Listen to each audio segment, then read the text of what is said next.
بسم اللہ الرحمن الرحیم. اعظم اللہ اجورنا و اجورکم بمثابنا سیدۃ النساء العالمین.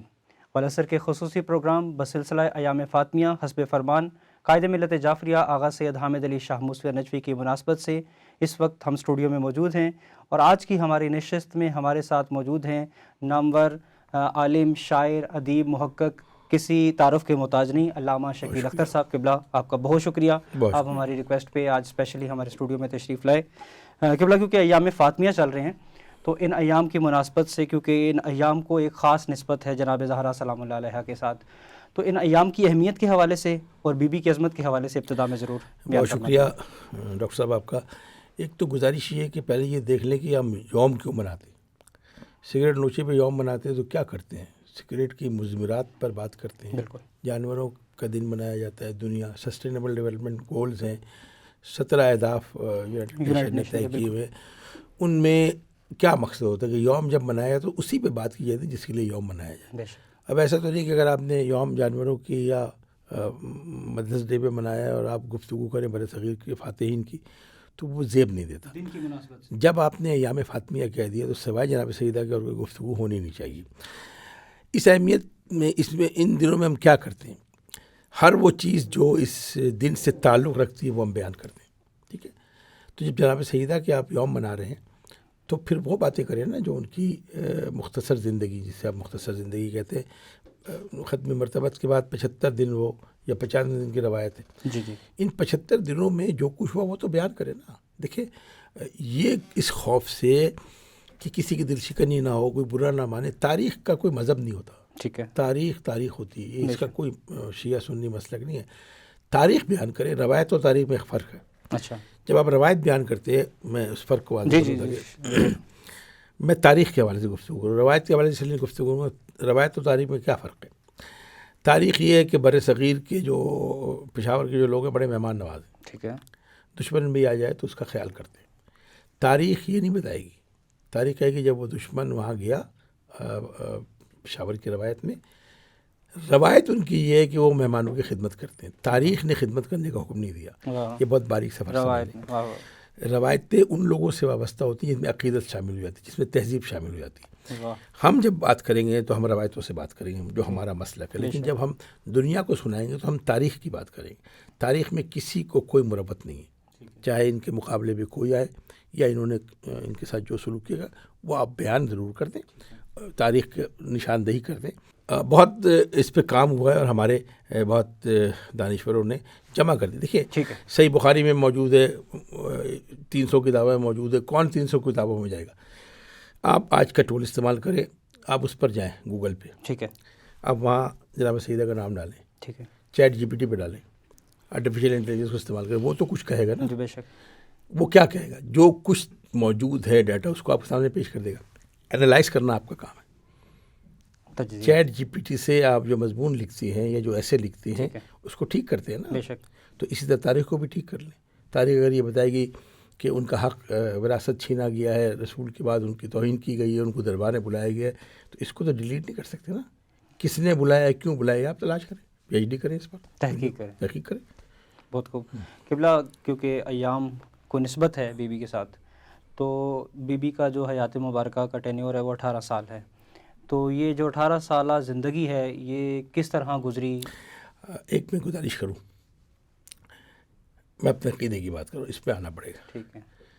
جب ہم یہ وقت کا تعین کرتے ہیں نا کہ 18 سال کی زندگی ہے یا 4 سال حیات طیبہ جناب امام زمانہ کا یا 28 سال ہے، تو اس سے کوئی فرق نہیں پڑتا. ٹھیک ہے.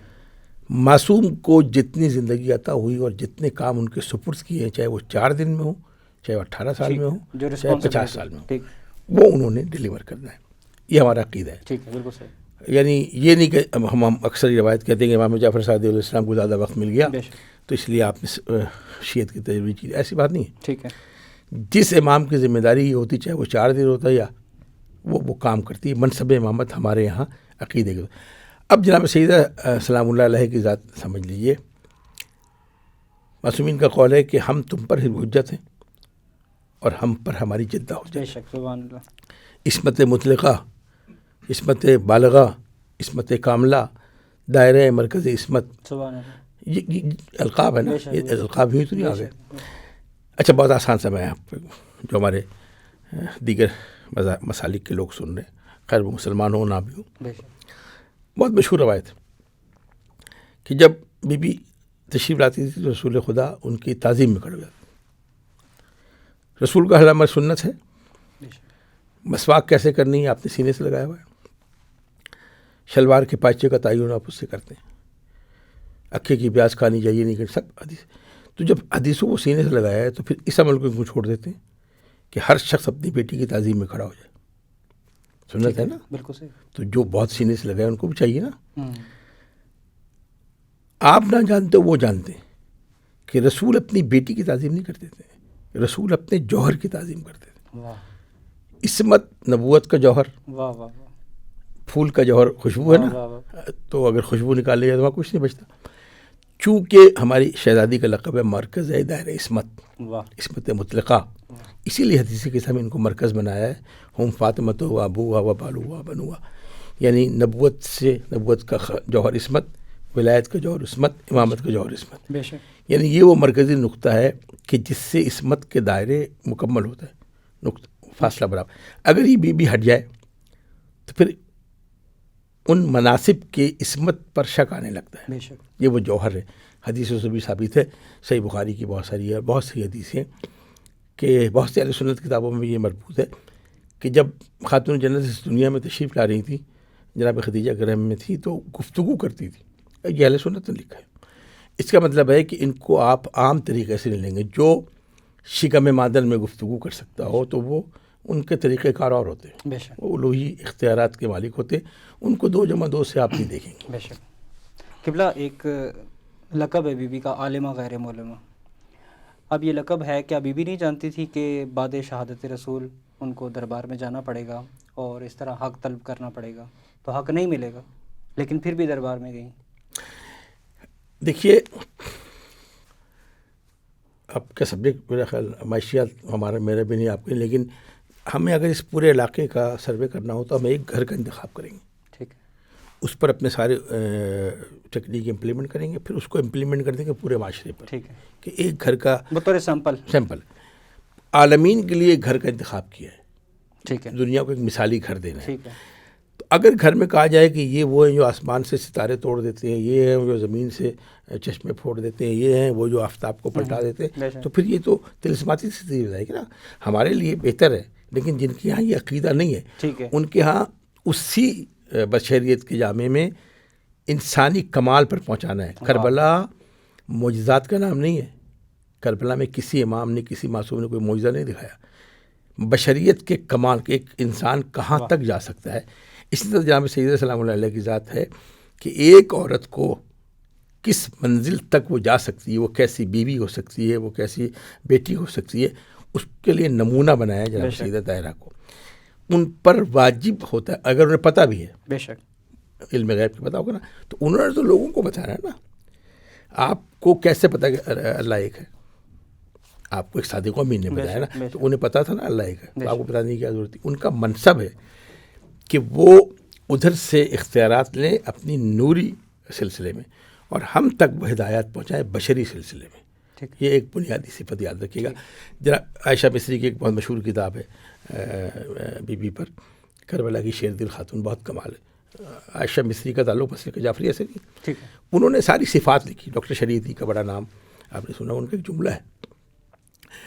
ڈاکٹر شریعتی کہتے ہیں کہ میں نے جب اپنی کتاب لکھی فاطمہ فاطمہ ہے تو اس کا نام رکھنے کا مقام آیا، تو میں نے بڑا سوچتا گیا کہ یہ رسول خدا کی بیٹی، یہ علی کی زوجہ، یہ جنت کی سرداروں کی ماں، اور یہ خاتون جنت. میں سوچتا گیا، میرا ذہن اس سے جھڑتا گیا، نہیں نہیں نہیں نہیں نہیں، اس سے بڑھ کے بھی. تو آخر میں یہ فیصلہ ہوا کہ ان کا کوئی تعارف نہیں ہے، فاطمہ ہے. واہ واہ. یعنی ان کا تعارف صرف جناب سیدہ کی ذات. اب جب ہم یہاں تک پہنچیں گے تو اب سوال یہ ہوتا ہے، دیکھیے آپ یونیورسٹیوں میں اسٹوڈنٹس آپ سے سوال کرتے ہیں، سوشل میڈیا کو آپ لوگ برا بھلا کہتے ہیں. میں اس کے بہت حق میں ہوں. اچھا. آج سے پہلے وہ باتیں جو دنیا کو نہیں پتہ تھیں، سوشل میڈیا نے آپ کو بتایا. دروازہ کس نے جلایا؟ 7 آدمیوں کے نام آپ کو پتہ تھے، سوشل میڈیا نے بتا دیا. چلیے ہمارا تو شعبہ ہے نا. ہم اب اگر ایک فیس بک پر ایک شخص دیکھ رہا ہے کہ 7 آدمیوں نے جلایا، یا تو اس کو رد کرے کہ یہ غلط ہے، ٹھیک ہے، یا اس کو مانے، تیسرا آپشن کوئی نہیں ہے۔ ابھی تک تو کسی نے کوئی رد نہیں کیا۔ جتنا سوشل میڈیا بڑھتا جائے گا اتنے حقائق سامنے حقائق آل محمد کے۔ اچھا، اب وہاں یہ بھی نہیں ہے کہ آپ کا سافٹ کارنر ہے کہ بھائی اپنے کسی نے اپنے نے کوئی کام کیا اس کو چھپا لے، وہ تو چھپے گا نہیں، وہ تو آپ کو آئینہ دکھا دے گا۔ چھپانا بچانا آپ کا کام ہے۔ فدق کا واقعہ ہو، گھر کا دروازہ جلانا ہو، وراثت کا معاملہ ہو، یہ سب اب سوشل میڈیا پہ آ چکے ہیں۔ اب اس میں الجھنے کی ضرورت نہیں، بالکل فیصلہ کیجیے کہ آپ کو پسند ہے یا نہیں پسند ہے، کسی سے پوچھنے کی ضرورت نہیں۔ آپ تاریخ کو، اچھا آپ تاریخ پڑھنے کے لیے وہ کتابوں کا حوالہ دیں، اب تو آپ کلک کریں وہ چیزیں آ جائیں گی، ایک تو دیکھیں تو صحیح نا۔ آپ کو شوق ہے، آپ کہتے ہیں غلط ہوا ہے تو آپ بتا دیں غلط ہوا ہے، اگر غلط نہیں ہوا تو سمجھنا صحیح ہوا ہوگا، تو جو صحیح ہوا ہے تو پھر اس پر رد عمل کر سکتے۔ دیکھیے سیاسی گفتگو میں نہیں کرتا، لیکن اگر کوئی شخص ڈر جائے کسی بات پہ حق کے معاملے میں، وہ بھی حق اپنے حساب سے ہوگا نا۔ دنیا کہتی بھائی ایک شخص ہے جو سچ پہ کھڑا ہو گیا تو اس کا ماضی بھی بھول جاتے ہیں، وہ جی حق کے لیے کھڑا ہو۔ اس کا مظلومیت سب سے بڑا ہتھیار ہے۔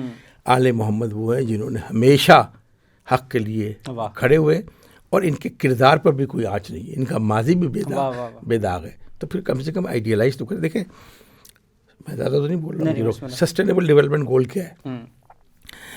اقوام متحدہ نے 17 اہداف، اس کو کہتے ہیں ترقی کے پائیدار اہداف، سسٹینیبل ڈیولپمنٹ گولز۔ انہوں نے کہا یہ 17 چیزیں جس معاشرے میں ہوں گی، جس ملک میں وہ ترقی یافتہ ہے، اس میں پہلے پاورٹی کا خاتمہ، پھر عورت کا بااختیار ہونا، پھر بہت ساری ایسی 17 ہے نا۔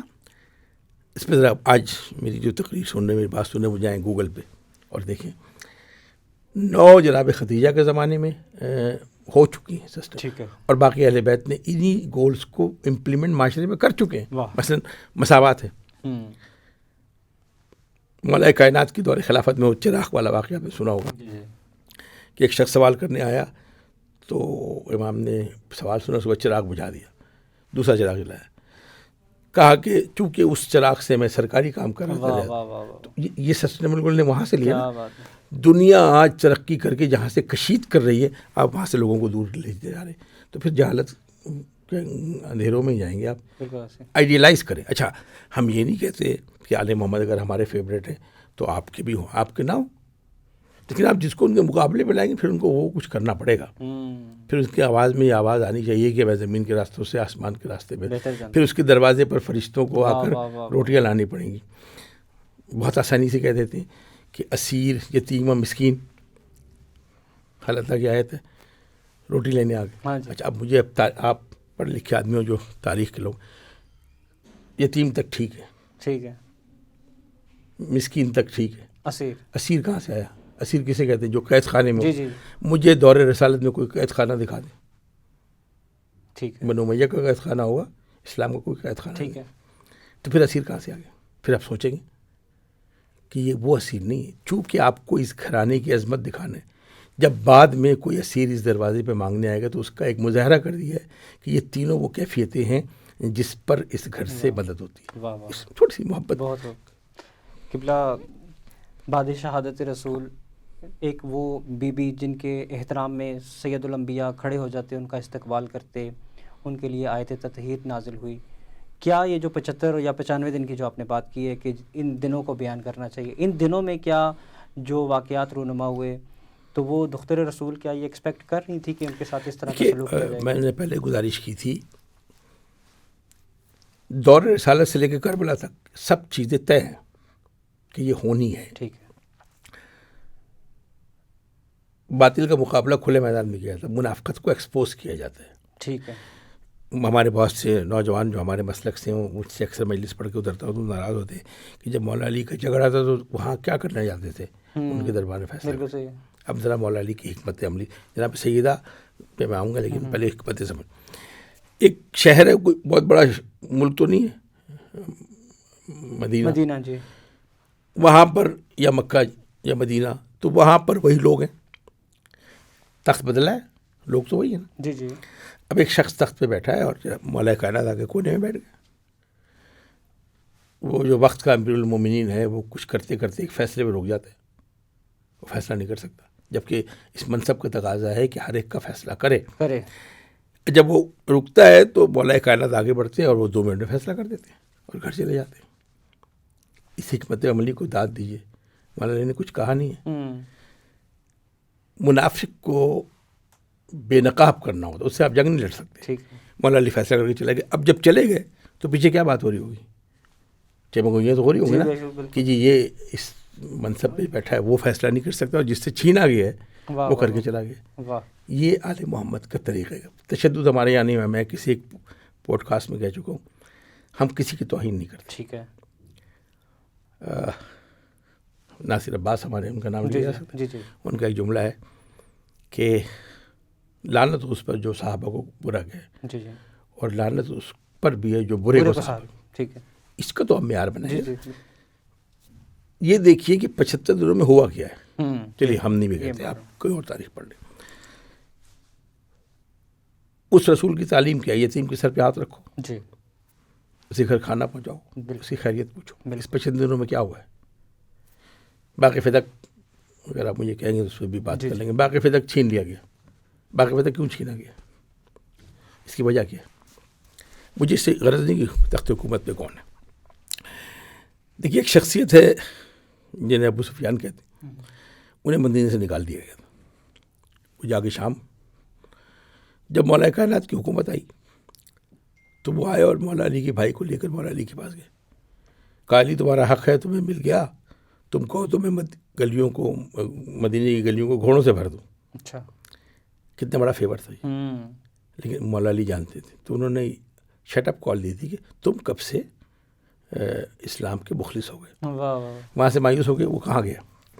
وہ اپنے حکومت کے دربار میں گیا. تم میری طاقت کو جانتے ہو، میں تختہ تمہارا الٹا دوں گا. اتنی اور تھا بھی اس کے پاس. تو انہوں نے کیا کہا؟ کیا کرے؟ انہوں نے کہا جو کچھ مال غنیمت میں بیت المال ہے مجھے دے دو. بیت المال خالی کر کے اس کو دے دے گی. اب بیت المال جو سرکاری حکومت کس سے چلے گی؟ بیت المال سے چلے گی. کوئی سورس آف انکم نہیں. اس کو لاجیکلی سمجھ لیں، برا لگے تو مجھ سے فون کے لیے. ایک ہی چیز تھی سرکاری کسٹڈی میں، وہ واقع فدق تھی، جو جناب سیدہ کو رسول خدا 3.5 سال ایک پراپرٹی جس بی بی کے پاس رہی ہے اس سے وہاں کے املاک. اور یہ کوئی باغ نہیں ہے، یہ آدھا شہر ہے. 83 ہزار دینار سالانہ اس سے وہ آتا تھا. وہ غریبوں میں تقسیم ہو جاتا تھا. تو انہوں نے قبضہ کریا. پتہ کیسے لگا بی بی کو؟ کہ عامل جو وہاں مینیجر رکھا تھا اس نے آ کے بتایا کہ حکومت کے سپاہی آئے، انہوں نے مجھے مار کے نکال دیا. ٹھیک ہے. اس وقت بی بی نے کہا تھا یہ مقدمہ میرا ہے، میں لڑوں گی. ٹھیک ہے. اس کو سمجھنا پڑے گا. باقی آپ بات کریں. بالکل صحیح. قبلہ آپ نے کہا کہ 75 یا 95 دن بعد شہادت رسول، اور جب ان جو واقعات ہوئے ان کو بیان کیا جاتا ہے تو بیان کرنے کی وجہ سے، حقائق کو لوگوں کے سامنے لانے کی وجہ سے مشکلات کا سامنا کرنا پڑتا ہے. تو اس کا کیا تدارک کس طرح کیا جا سکتا ہے؟ جب اسلام پھیلنا شروع ہوا تھا تو اس وقت بہت آسانی سے تبلیغ ہو گئی تھی. نہیں، پتھر کھانے پڑے تھے. بالکل مشکلات کو جھیلنا پڑا تھا. جی. ایک محمد دشمنی کیا کیا قیامت ڈھا گئی. بدر کی حد بڑھتے بڑھتے کربلا تک آ گئی. کون سا زمانہ ہے جب حق بیان کرنے میں مشکلات نہ پیش آئی؟ اگر مشکلات پیش آتی ہیں، آپ پہ الزام لگتا ہے، آپ پہ تہمت لگتی ہے، آپ کو دہشت گرد کہا جاتا ہے تو آپ خوش ہوا کریں. اچھا. اس لیے کہ سچ بولنے والے پہ یہ روایت، یہ الزامات کوئی نئے نہیں ہیں. یہ انہی لوگوں پہ لگتے ہیں جو بے باک ہوتے ہیں، جو حق کے ساتھ ہوتے ہیں. کبھی آپ نے منافق آدمی پہ دیکھا ہوگا اس پہ تشدد کا الزام لگایا ہو؟ وہ تو کہے گا آپ بھی ٹھیک کہتے ہیں. آپ یزید سے بھی مراسم حسین کو بسرا. تاریخ نے کس کو زندہ رکھا؟ اگر پورے رسالت میں آپ کی زندگی میں دیکھیں، صحابہ کرام کے نام میں لے سکتا ہوں. حضرت مقداد، سلمان، ابو ذر، یہ صحابہ کرام ہیں. حضرت اب ایسے قرنی کو آپ صحابی کہتے ہیں. انہوں نے رسول کو دیکھا نہیں تو یہ بھی تو بتایا نا کہ صحابی کیوں ہیں. جب دیکھا نہیں تو صحابی کیسے ہیں؟ پتہ لگا کہ انہوں نے رسول کی محبت میں اپنے دندان مبارک توڑ لیے تھے، اس لیے وہ صحابی کہتے ہیں. رسول کا سلام کیا، یہ بھی تو بتایا نا لوگوں کو. یہ بھی عظمت ہے نا.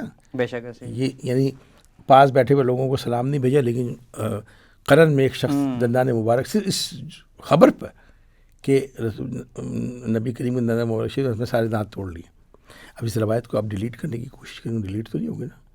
تاریخ پہ تو رقم ہو چکی ہے. بالکل. تو الزام سے اگر آپ گھبرا گئے کہ جی ہم پہ رشتہ داریاں خراب ہوتی ہیں، تعلقات خراب ہوتے ہیں معاشرے میں، جناب وہ ہمیں اچھا نہیں فساد کا، تو پھر آپ یہ کام نہ کریں، پھر آپ خاموشی سے بیٹھیے. بالکل صحیح ہے. قبلہ پروگرام کو ہم اختتامی مراحل میں لے کر چلتے ہیں. تو جو شہادت کے اسباب بنے وہ کیا تھے؟ دیکھیے ایک بات یاد رکھیے گا، سب سے بڑی چیز ہوتی ہے غیرت، حمیت، عزت. دربار میں رسول کی بیٹی کو طلب کرنا، کس نے کیا؟ مجھے اس سے غرض نہیں، وہ آپ ڈھونڈیں. دربار میں طلب کیا گیا اپنے حق کے لیے. ہمارے معاشرے میں جب کوئی بڑے شخص کی دنیا سے اس کی سر پہ ہاتھ رکھا جاتا ہے، اس کو وہ چیزیں بھی دے دی جاتی ہیں جو اس کا حق نہیں ہوتا. مثلا اگر میں آج کی زبان میں بات کروں، اس کی پینشن کے کاغذات تیار ہو جاتے ہیں ان کو ساری. کیوں؟ کیونکہ اب اس کا باپ جس نے آپ کو یہ تعلیم دی ہے، کبھی کسی نے پوچھا ہے کہ اس کے جانے کے بعد اس کو ایک حق دینا، ایک باغ اگر آپ باغ بھی کہتے ہیں، ان کے گھر لے جا کے پیش کر دیتے ہیں. اس کو چھین کر پھر ان کو اس کی صداقت کے لیے دربار میں طلب کرنا. دربار جنہوں نے رسول کو تعظیم کرتے ہوئے دیکھا تھا وہ دربار میں بیٹھے ہوئے، کسی کے منہ سے ایک لفظ نہیں نکلا کہ یہ رسول کی بیٹی ہے، اس کی تعظیم. اچھا بی بی کا کمال دیکھیے، عورتوں کے حقوق پہ بات میں نے کہا سسٹینیبل ڈیولپمنٹ، کہ عورتوں کا حق پہ اب بڑی بات ہو رہی ہے کہ عورتوں کو اپنا حق مانگنا چاہیے. پوری دنیا کھڑی ہوئی. بی بی کو اس سے کیا فائدہ ہو رہا تھا اگر باغ کے پیسے نہ بھی ملتے؟ ان کے وہی چکی پس رہی ہے. انہوں نے ایک اصول بنایا کہ عورت کو اپنا حق مانگنا ہے، معاف نہیں کرنا ہے، کیونکہ مثالی معاشرے کی بنیاد رکھنی. تو ایک مثالی کردار ایسا ہے کہ جب تم سے حق چھینا جائے تو خواہ تمہیں دربار تک جانا پڑے، تم جاؤ اور اپنا حق مانگو، اپنے حق کی وضاحت کرو. ملنا نہ ملنا ان کی بات ہے، دنیا یہ نہیں کہے کہ انہوں نے حق مانگا نہیں تھا. پھر بات آئے گی دینے والوں نے دیا نہیں. اگر یہ بی بی نہ جاتی تو کہتے ہیں انہوں نے حق مانگا ہی نہیں. ٹھیک ہے نا. اچھا ایک بڑی اور پتہ نہیں کتنا آپ مجھے اجازت دیں گے، کچھ تاریخ کے ایسے ورقے ان کو آپ ریویو کریں. ٹھیک ہے. رسول کریم صلی اللہ علیہ وسلم 4 بیٹیاں تھیں، آپ سنتے آئے ہیں. ہاں جی. کریٹیکل وقت یہ ہے جہاں یہ 3 بیٹیاں اور پیش کی جا سکتی تھیں کہ آپ اکیلی کیوں وارث آئی ہیں، 3 بیٹے تو اور بھی ہیں، کہیں آپ کو نام آتا ہے. جہاں ضرورت تھی وہاں پیش نہیں کی. یہ آبجیکشن تو اس میں میں کہتا ہوں ٹھیک، آپ کی باتیں صحیح ہوں گی، سوچے تھوڑا سا نا، عقل بھی استعمال کریں. اللہ نے عقل دی ہے کہ ان 3 بیٹیوں کو تو اٹھا کے لے کے آنا چاہیے جہاں سے بھی تھی. کیا ہوا لینے نہیں آئی؟ کوئی آیا؟ کوئی نام سنا آپ نے؟ نہیں کوئی. کہا جا سکتا تھا کہ آپ اکیلی کیسے وارث؟ ہاں 4 پر تقسیم ہوگا، تقسیم پہ ہوگا نا. اس وقت لے آتی نا بیٹیاں، اگر بنانی تو اسی وقت بنا لیتے، سوائے ان کے کوئی دوسری بیٹی کا نام نہیں آ رہا. تو جو کریٹیکل جگہ پہ نہیں ہے، یہی مین یہ بی بی کی کچھ فتوحات ہیں. ایام فاطمیہ میں بات یاد رکھیے گا کہ جو کام مولا علی کی تلوار نہیں کر سکی وہ جناب سیدہ کہ اس عمل نے کیے. حق مانگ کے آگئی. 2 مقدمے کی بی بی نے. انہوں نے کہا اچھا میری خطبے کا ہم چاہتے ہیں کہ میرا حق دو. جی. تو انہوں نے کہا کہ جو بھی اس وقت انہوں نے کہا کہ ہم نے سنا انبیاء سے کہ نبی کی کوئی وراثت نہیں ہوتی. ٹھیک ہے. بی بی نے آیتیں پڑھنی شروع کی، حضرت زکریا کی وراثت. اب مجھے ایک سوال میرے ذہن میں چپتا ہے، میں خود پریشان ہوں اس لیے آپ کو ہی پریشان کرتا ہوں. ایک شخصیت ہے جو جا رہی تھی رسول کو قتل کرنے کے لیے، تو ایک بہن ابھی تازہ مسلمان نے اس نے قرآن کی آیتیں پڑھنی شروع کی، ان کا دل پسیج گیا اور انہوں نے قتل سے باز آ گئے. کیا قرآن کی تاثیر ختم ہو گئی تھی؟ بہن کے منہ سے سن کر قرآن کی تاثیر، قتل رسول سے باز آنے والی شخصیت، دربار میں صدیقہ طاہرہ سے آیتیں سن کر وہ کہہ رہے تھے کوئی ایسے نہیں. سوچنے والی بات ہے نا. جب انہوں نے کہا کہ فیصلہ ہوگا، اب مجھے اس پہ تفصیل آپ دیکھ لیجیے، تو بی بی نے دوسرا مقدمہ کیا. انہوں نے کہا اچھا اگر تمہیں وراثت نہیں تو اب میرا حق دو. وراثت اور چیز ہے. ٹھیک ہے. وراثت یہ جو باپ چھوڑ کے نہیں دیا، آپ کا میرا حق دو. حق کیا ہے کہ تم جس کرسی پہ بیٹھے ہو وہ شریعت محمدی اسلامی کی کرسی ہے، وہاں بیٹی کا حق ہے. بیوی کو 9واں حصہ ملے گا، پھر وہ ایک کیلکولیشن کریں گے تو آپ حیران ہو جائیں گے. تو جناب سیدہ کے حصے میں جو چیزیں کہتے ہیں وہ مجھے دے دو. اب یہ ایسا سوال ہے کہ قیامت تک قائم و دائم رہے گا. اب جب بھی کوئی آپ سے بیٹی وراثت مانگے گی آپ دیتے نا. ابھی کیا کہتے ہیں کہ اپنی بہنوں کو وراثت دو، اپنی بیٹیوں کو کیوں کہتے ہیں؟ تو جب اپنی بیٹی کو وراثت دیتے تو رسول کی بیٹی کو بھی اس کی وراثت اس کا حق دے دو. شرعی حق جو ہے وہ بھی نہیں دیا گیا. مجھے نہیں پتا کہ تاریخ میں اس کو کس نام سے, لیکن ظلم کی انتہا یہ ہے کہ 2 مقدمے کر کے اس کے بعد شہزادی واپس اپنے گھر آ گئی, انہوں نے اس کے آگے کچھ نہیں کیا. اس کے بعد انہوں نے ایک ایسا سسٹم ڈیولپ کر دیا کہ قیامت تک جب بھی اس فائل کو کھولا جائے گا ان 2 مقدمات کا فیصلہ کرنا پڑے گا, آپ نے دیا یا نہیں دیا. اس کے بعد کی تاریخ بھی ہے. عمر بن عبدالعزیز کا وقت آیا تو وہ آل محمد سے تھوڑی محبت کرنے والا, اس نے امام ہارون نے بھی کہا, مامون نے بھی کہا, امام رضا سے بھی کہا بہت کہ تو آپ اپنا حق لے لیں, ہم آپ کو واپس کر دیتے, آپ تعین کریں. ٹھیک ہے. تو امام نے کہا کہ شمال میں اور جنوب کا یہ تو نہیں ہو سکتا, کہا تم دے نہیں سکتے. اب دیکھیے ایک سوال آپ مجھ سے کریں, بلکہ میں آپ سے کرتا ہوں کہ مولا علی کے دور حکومت آیا, سوال ہوتے نا مولا علی نے کیوں نہیں لے لیا اپنا, اس کے بعد بہت سے اچھے دور آئے کیوں نہیں لے لیا, جب عبدالعزیز دے رہا تھا اس وقت کیوں نہیں لے لیا. اس کا ایک اصول سمجھ لیں. نبی کریم جب مکے سے ہجرت کر کے مدینے گئے تو ان کا کوئی مکان تھا نا, اس میں رہتے تھے نا, یعنی بے شک وہ مکان چھوڑ کے چلے گئے تھے. جی. واپس آئے, جب فاتح بن کر آئے تو ابو لہب وغیرہ نے کہا کہ آپ اپنا مکان, انہوں نے کہا نہیں. کہا یہ آپ کا حق ہے.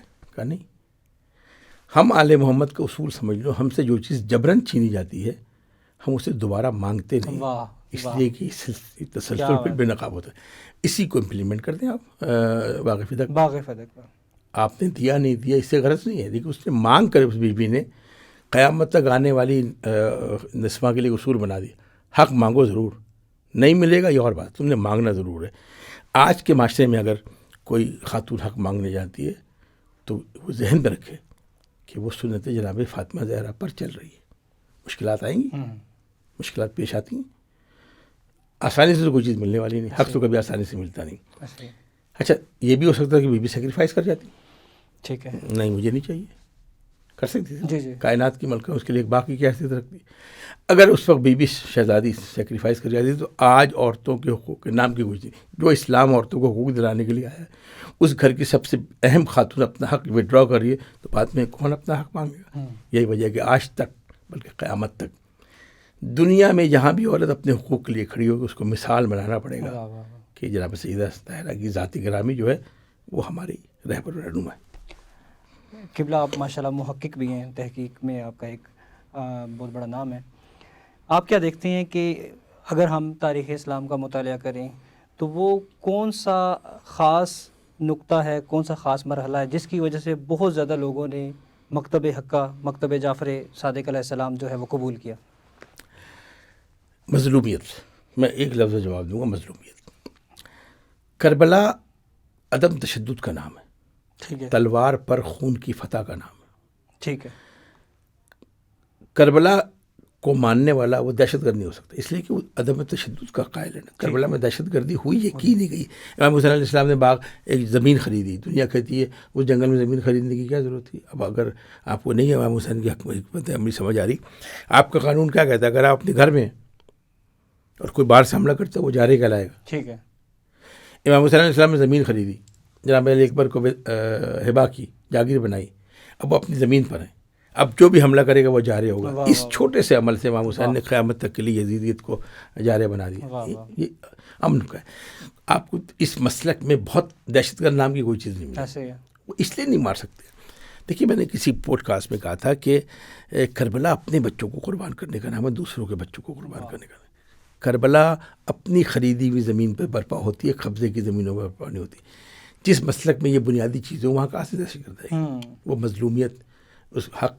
اچھا صرف یہ نہیں کہ اپنا حق, ہر مظلوم کے لیے حمایت میں جو آواز اٹھے گی وہ کربلا سے اٹھے گی.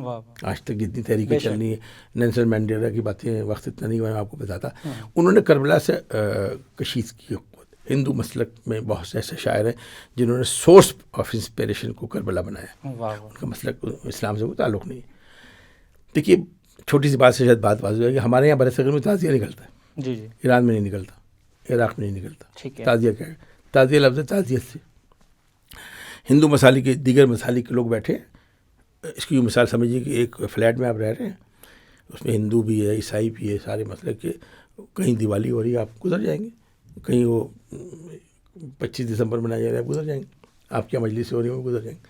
لیکن اگر اس پورے فلیٹ میں کسی کی ڈیتھ ہو جائے تو کوئی یہ نہیں دیکھے گا کہ اس کا مسلک کیا ہے. وہ کہیں گے انسانیت کا تعلق ہے کہ یہ ڈیتھ ہوئی ہے تعزیت کے لیے جائیں گے. تعزیہ لفظ نکلا ہے تعزیت سے. عقیدے کا تعلق مذہب سے ہے کہ آپ شیعہ ہیں, سنی ہیں, بریلوی ہیں. تعزیت کا تعلق انسانیت سے.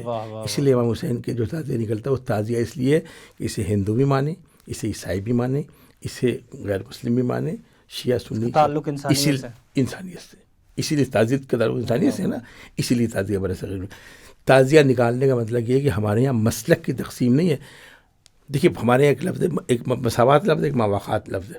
ہم مواخات کے حامی ہیں. مساوات کیا ہے کہ تم بھی کھاؤ اور ہم بھی کھائیں گے. مواخات یہ تم کھاؤ ہم نہیں کھائیں گے, ہم کھلانے والے تم کھانے والے ہو. جس مسلک میں اتنی بنیادی چیزیں ہوں ان کو آپ کہیں یہ دہشت گرد ہیں, یہ توہین کر رہے ہیں. حق مانگنا توہین ہے. نظام عدالت نظام میں اشارہ نہیں کرنا چاہتا. کیا ہو رہا ہے؟ آپ کا قانون آپ کے ملک تک ہے, باہر کی دنیا پہ آپ کا اختیار نہیں ہے. فیس بک بھری پڑی, آپ کو پتہ لگ جائے گا کہ مظلوم کی حمایت کیا ہوتی ہے, اور یہ آپ دیکھ لیں, دنیا دیکھ لیں. ایسے قبلہ کیوں نہ ایک ایسی فضا قائم کی جائے جس میں کسی کو کسی سے نقصان نہ ہو, ہر کوئی دوسرے سے راضی ہو اور اپنے عقیدے پر رہیں لیکن اپنے عقیدے کو کسی دوسرے پر مسلط نہ کریں. تو ایسی کوئی فضا قائم ہو سکتی ہے؟ کون کرے گا؟ فضا قائم کرنے کے لیے ایک معاشرہ ہوگا, معاشرے کو کوئی سرپرست ہوگا.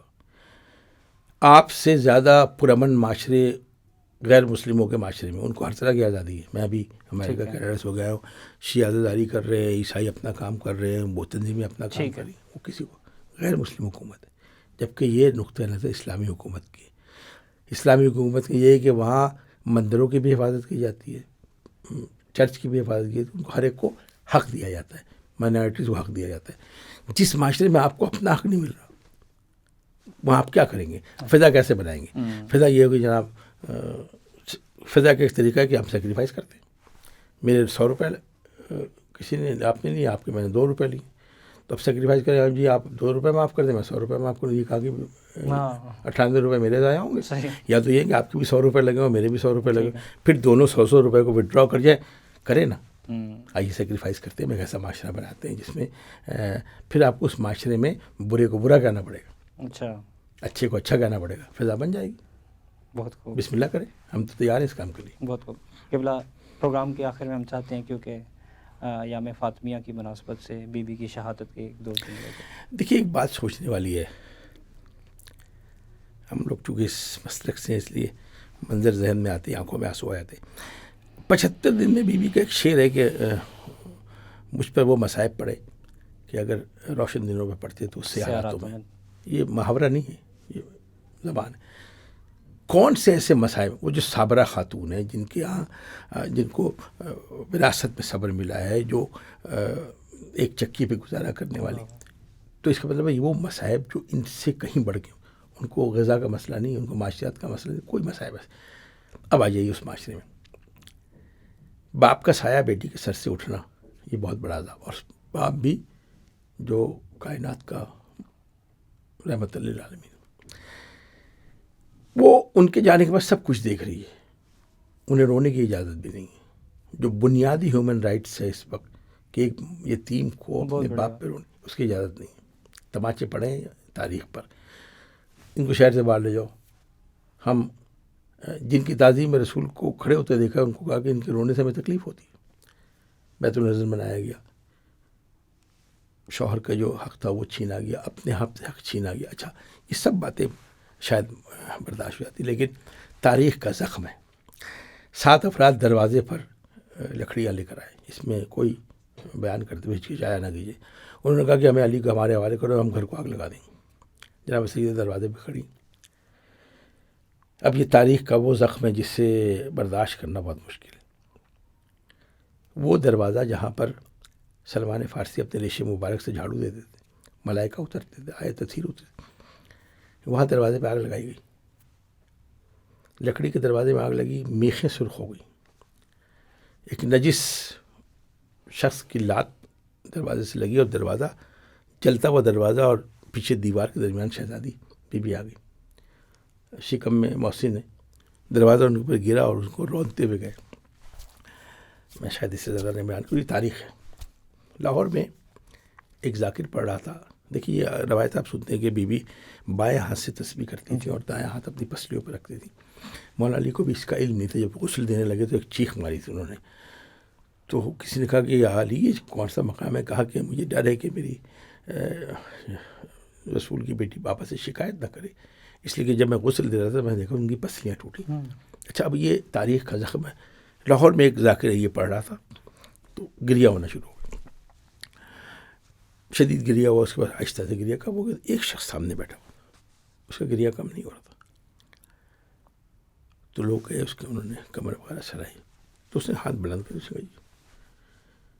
اس سے تھوڑا فاقہ ہوا تو اس نے کہا کہ میں پسلیوں کا ڈاکٹر، ہڈیوں کا ڈاکٹر ہوں، میں جانتا ہوں کہ پسلیوں کی تکلیف کیا ہوتی ہے. 75 برس جس بی بی نے اس تکلیف میں گزار کے اور اپنے گھر کے سارے کام کاج کرنے کے بعد اسماء بنت امیس سے یہ کہا کہ جب میرے حسن حسین آئے تو انہیں کھانا کھلا دینا، انہیں ان کا خیال رکھنا. اب یہ تاریخ کا ایک عجیب پہلو ہے کہ اسماء بنت امیس کو پہلے خبر ہوئی ہے میں اپنے حجرے میں جا رہی ہوں، جب تسبیح کی آواز آئے. اب یہ علم ان کا علم غیب ہے کہ اب میں اپنے بابا سے ملنے جا رہی ہوں. جب تک تسبیح کی آواز آئے سمجھنا میں زندہ ہوں. سب سے پہلے یہ آواز کس سے سنی ہوگی؟ اسماء بنت امیس. اسماء بنت امیس کے کو ان کی شہادتی خبر آ گئی. انہوں نے اپنے آپ کو ضبط کیا، حسن حسین آئے، کھانا چنا ہے تو سب کھانا کھانے لگے. امام حسین کی طرف دیکھا اسماء بنت امیس. امام حسین نے اسماء بنت امیس کی آنکھوں میں دیکھا. کہا شہزادے کیا بات ہے؟ کہا اسماء کبھی ایسا ہوا ہے کہ میں نے ماں کے بغیر کھانا کھایا؟ دروازہ کھلا. مولا کائنات نے کہا کہ زیارت کر لو اپنے والدہ کی، جناب زینب ام کلثوم. امام حسین وہیں کھڑے رہے. کہا حسین آ جاؤ. ماں کی آخر کہا کہ بابا میں حسین ہوں، میں اس وقت تک نہیں آؤں گا جب تک میری ماں مجھے خود نہ بلائے. اب ہماری یہ روایت ہے، اس کو دیکھ لیجیے گا. کفن سے 2 ہاتھ برآمد ہوئے اور یہ ہاتھ صرف وہاں نہیں برآمد ہوئے. وقت بدلا. ذوالجناح کے زین پر حسین نہ زمین پر تھے نہ زین پہ تھے. ہرملا کا تیر لگا جب زمین پہ گرے پھر یہی 2 ہاتھ آگے بڑھے تھے جنہوں نے امام حسین کو سہارا دیا تھا. اتنا اہم دن ہے. کم سے کم اتنا انسانیت سوچ لے کہ اپنی ماں اگر دنیا سے چلی جائے تو اس کا غم ختم نہیں ہوتا. یہ تو حسین کی ماں، اور صرف غم نہیں، اس کے بعد مصائب جھیلنے پڑے نا.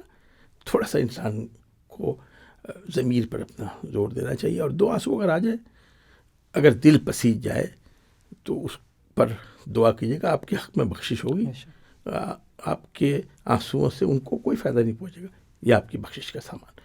اللہم صلی اللہ علیہ وسلم. انا للہ و انا الیہ راجعون.